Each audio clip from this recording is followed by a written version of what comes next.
atualizações gigantescas e recentes alterações da imigração canadense em 2025 e os próximos passos para 2026, para você que quer vir aqui para o Canadá de uma forma melhor, de uma forma mais segura. Enquanto isso, vou deixar algumas notícias passando aqui, aleatórias, mas essa aqui é basicamente os protestos que tiveram contra e pró-imigrantes, ou direita e esquerda, aqui no Canadá. Mas vou deixar só para ter alguma ação aqui, presta atenção no que eu estou falando, senão também se enjoa da minha cara, né? Enfim, nos últimos meses, o cenário da imigração canadense passou por uma das maiores transformações da última década. A partir de agosto de 2025, o governo federal, né, principalmente do Canadá, agora sobre a liderança do primeiro-ministro Mark Carney, todos sabem as minhas ressalvas que eu tenho sobre ele, mas ele iniciou uma verdadeira reconfiguração do sistema migratório, com novas prioridades, novas metas e uma visão muito mais seletiva do futuro populacional do país. Mas o que exatamente mudou? E o que essas mudanças significaram e significam para quem sonha viver, estudar e até morar aqui no Canadá? Vir trabalhar também é um grande objetivo das pessoas. Tudo começa com uma mudança de filosofia. Mark Carney, ex-presidente do Banco do Canadá, e ele é uma figura amplamente respeitada no cenário econômico global, que a gente assim, tem visto também perder um pouquinho do impacto. Fala bastante, tem muito marketing, mas tem pouco... Como que é? Fala muito, faz pouco. É isso. Ele deixou claro, desde o início desse ano, do seu mandato, que o foco da imigração canadense seria mais sustentável para o país, ou seja, diminuir o número de imigrantes que vêm para cá. Em outras palavras, o Canadá quer continuar atraindo talentos, mas sem pressionar ainda mais áreas críticas como moradia, infraestrutura e os serviços públicos, que tem muita gente reclamando aqui e é um dos pontos mais fracos do governo. Na carta de mandato aos ministros, Carney estabeleceu dois objetivos centrais. Primeiro, seria reduzir o ritmo de crescimento populacional para níveis mais sustentáveis. E o segundo seria atrair melhores talentos do que os que estão vindo, né? Ele fala atrair os melhores talentos do mundo. Não vai conseguir. Quem faz isso é a maior potência, normalmente, é os Estados Unidos. Porque são pessoas que, no final das contas, elas podem contribuir diretamente para o fortalecimento da economia aqui do Canadá. Isso é uma ruptura bem grande em relação à política anterior, que vinha ampliando continuamente as metas de imigração de forma absurda, sem responsabilidade nenhuma. E agora, palavra de ordem, né, o objetivo central é o equilíbrio. E os números confirmam um pouco essa mudança no rumo. De acordo com o Escritório Parlamentar de Orçamento do Canadá, o país deve enfrentar pela primeira vez na história uma leve redução populacional. E eu acho isso muito estranho. Abre um parênteses aqui. E quando eles não têm imigrante vindo, você já vê que vai cair a população do país. Então parece que vive de imigrante mesmo, né? Uma queda de 0,2% projetada para 2025 e 2026, antes de retornar a um crescimento alto em 2027. Crescimento alto não, né? Um crescimento mais substancial. A saída planejada de cerca de 2,8 milhões de residentes temporários nos próximos 3 anos. Isso eu venho falando bastante aqui, que o Canadá ele está querendo pessoas que virem residentes permanentes. Ele não quer mais imigrante aqui. Então ele tem duas chances. O que ele pode fazer com isso? Uma é transformar todo mundo, o maior número de pessoas possível em residente permanente, para virar cidadão. E a segunda é você expulsar todo mundo daqui. Então, até onde eu sei, a estratégia é a seguinte. Se a pessoa está aqui 2, 3, 4 anos e ela ainda não está como residente permanente, cara, ela não precisa continuar mais aqui. A gente não quer mais ela. Não faz sentido ela continuar aqui. Porque ela já teve o tempo dela para ela passar por esse processo. Então a gente vai jogar essa pessoa para fora, vai tirar toda qualquer opção. E o pessoal que está chegando agora, eles vão ter essas 2 ou 3 anos para poder se assentar aí, se situar e poder ver se eles vão ficar aqui no Canadá. Mas também não tem tempo de esperar, não. Você já tem que chegar com sangue nos olhos, com a faca no dente, né? E esse tipo de política, esse tipo de movimento, ele marca o início de uma fase política migratória, que seria menos volumes e mais direcionamento estratégico. Se é estratégico a gente não sabe, mas pelo menos é o que eles propõem.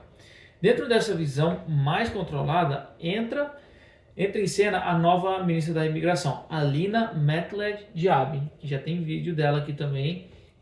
e tem um segundo vídeo que eu falo dela, que ela foi nomeada em maio de 2025 e ela veio para substituir o antigo, que eu esqueci o nome dele agora, mas você tem um histórico dela maior com relação à imigração, então você sabe mais ou menos como que ela pensa, coisa que ela pensa até um pouquinho diferente do governo federal, mas que ultimamente ela não tem feito muito efeito.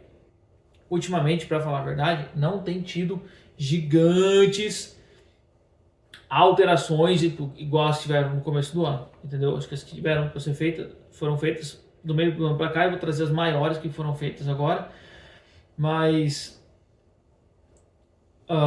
isso mostra que ela está um pouquinho parada. Ou ela está engessada, ou ela não sabe o que ela está fazendo, ou o McCartney não está deixando ela trabalhar.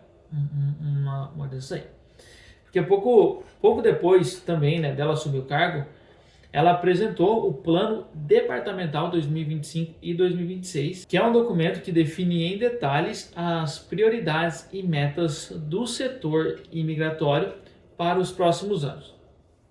Apesar das críticas sobre a pouca exposição pública, Diaby vem sendo descrita como uma gestora técnica e pragmática com foco em resultados concretos. E o seu plano deixa isso muito claro. Entre as principais metas estão reduzir a proporção de residentes temporários para 5% da população canadense até o final de 2026 e manter o número de novos residentes permanentes abaixo de 1% da população até 2027.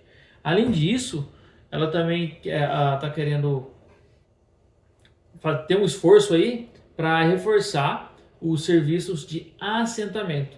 Eu falei um pouquinho nesse termo, com atenção especial a grupos radicalizados, mulheres e imigrantes francófonos. Que aí a gente vê que a estratégia deles está voltada para esse tipo de pessoa, para esse perfil de pessoa que exclui muito os brasileiros em muitas das categorias, né? Uma tentativa de tornar o processo de integração mais justo e inclusivo.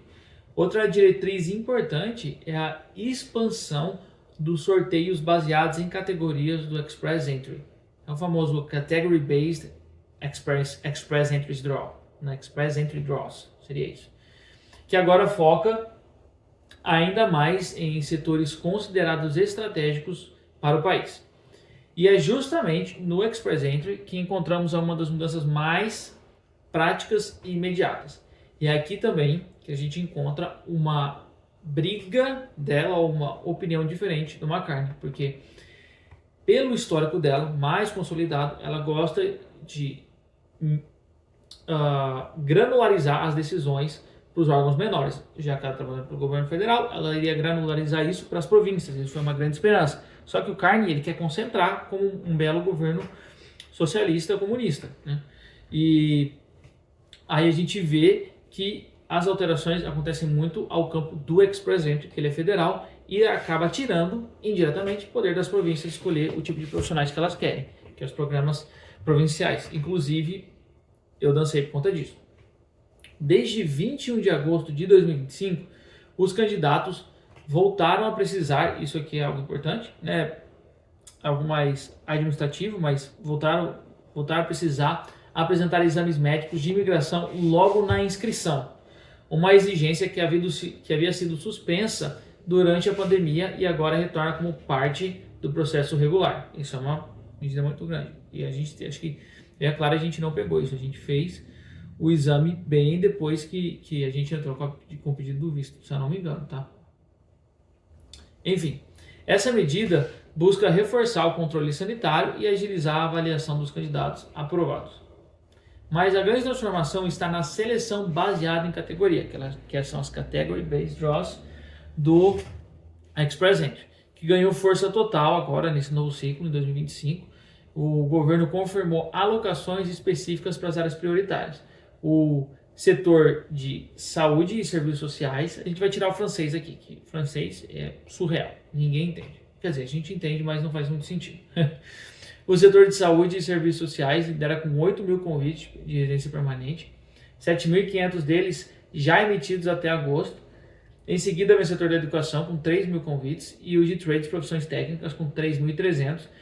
Esse último ainda com sorteios pendentes E levar em consideração que trades não era chamado faz muito tempo. Eu acho que a última chamada foi final do ano passado, 2024, ou no meio do ano passado. Foi um negócio assim, tava todo mundo assustado porque não tinha mais chamada de trades. Mas também eles eram absorvidos pelas províncias, muito provavelmente. Esses números mostram com clareza o novo foco do Canadá, que são preencher lacunas críticas no mercado de trabalho. E os resultados também já aparecem. Profissionais de saúde, por exemplo, tiveram pontuações mínimas no Express Entry entre 470 e 500 pontos, se eu não me engano, tá? Bem abaixo dos sorteios gerais, que continuam acima de 550, 530, eu acho que é isso. Em outras palavras, o Canadá está abrindo as portas de forma mais ampla para quem quer entrar em áreas essenciais para o Canadá. E o problema é que todo ano muda as áreas essenciais, né? Você vai ficar muito atrás disso, você acaba dançando. Porque para você se aprimorar numa área essencial, demora muito tempo. Essas mudanças, elas combinadas às políticas de redução dos temporários e o foco nos talentos altamente qualificados, apontam para uma nova era da imigração canadense, que vai ser mais seletiva, mais técnica e profundamente ligada às necessidades reais da economia e do francês. Sempre coloca o francês aí no meio, ele vai sempre estar aí, tá? No entanto, isso também significa que os caminhos tradicionais de entrada aqui no Canadá, eles estão mudando rapidamente. Porque antes a gente tinha, faz o college de faculdade, trabalha, tem o Express Entry. Não é mais assim. Os candidatos eles vão precisar se adaptar a essa nova lógica se quiserem manter sua chance. E a gente tem essas alterações do Express Entry para cá. A gente tem 3 novas categorias que estão prestes a sair. Eu não vou falar delas aqui porque vai ser mais para 2026 e a gente não tem certeza. Já falei delas em outro vídeo, tem muita gente falando. Dá uma olhada aí para trás nos vídeos anteriores que você vai achar falando dessas 3 categorias. Mas se eu não me engano, são categorias mais de liderança. Né? Uma pessoa que é líder, gerente, esse tipo de coisa. São os profissionais mais qualificados. Aí faz sentido. Agora que eles vão tomar números do Express Entry geral, porque agora vai ser dividido em mais categorias, então vai deixar muito mais arriscado. Outra coisa é o H1B dos Estados Unidos, que teve muito canal comemorando aí, porque o Trump aumentou o valor do H1B para os profissionais do Estado. Quem não sabe, o H1B é um visto de trabalho para os Estados Unidos e é muito difícil de conseguir. E o Trump ele aumentou isso para $100 mil por ano. Só que muita empresa não está a fim de pagar esse valor para o profissional. Às vezes não vale tudo isso. Ele vale o visto H1B, mas ele não vale 100 mil por ano. Falaram que é uma taxa de uma vez só. Enfim. E aí muita gente falou, cara, vou ter que voltar para o país, né? Muita gente falou, vou ter que voltar para o país, porque a empresa, a gente não vai bancar, não tem condição da gente bancar esse visto para você. E aí o Mark Carney falou, não, a gente vai fazer um visto especial para quem é do H1B nos Estados Unidos, vir aqui para o Canadá. A gente já não tem muita procura, já não tem muito emprego vago, entendeu? E aí trazer esse pessoal para cá vai ser muito bom para eles, mas a gente vai dançar. E eu acho que não vai ter, tá? Eu acho que isso é uma coisa que eles não vão fazer. Eu sendo muito sincero. Espero que façam, porque aí quem está nos Estados Unidos teria que voltar para o país de origem, vai achar um caminho aqui para o Canadá, que também é um caminho muito bom. Mas, contudo, no entanto, todavia, eu acho que o governo está preocupado com mil e outras coisas. Ele só falou aquilo, novamente, de marketing, para bater de frente com o Donald Trump, jogar mais uma narrativa ali que ele está lutando contra o Trump. E essas informações é apenas o começo. Se você quer saber como vai ser o cenário de 2026, clica nesse vídeo aqui, que a gente vai explorar como essas políticas estão afetando os estudantes internacionais, os trabalhadores temporários e também os novos rumos da imigração no país. Te vejo lá.